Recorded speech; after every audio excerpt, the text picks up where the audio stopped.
היי חברים, היום אנחנו מדברים על הסחות דעת.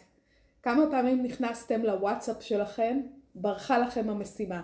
התחלתם להתכתב, פינג פונג, on and on and on and on, שכחתם את המשימה, אין יעדים, אין תכנון, אין שום דבר. נגמר היום, לא עשיתם כלום, לא הגעתם לשום מקום, וככה יום רודף יום ורודף יום ורודף יום ונגמר. חברים, אל תיתנו לשום הסחת דעת לבלבל אתכם, תהיו ממוקדים במשימה. ברגע שיש לכם משימה שאתם לא מסמנים וי עליה, אל תענו לטלפון, אל תענו להודעות, תרחיקו את השד הזה מכם, ותאמינו לי, רק ממוקדים תגיעו למשימות שלכם.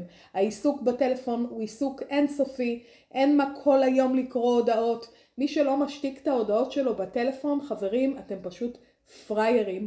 אני בחיים לא נותנת לשום הודעה להפריע לי במשימה. אין לי צליל בהודעות ולא צליל בטלפון. אני גם ככה כל היום בטלפון, אז ברגע שאני אראה ואשלים את המשימה, ברגע שאני אראה את הטלפון או אראה את ההודעה, אני אשיב בזמן שלי. אני לא נותנת לאף אחד להסיח את דעתי, וככה תעשו גם אתם.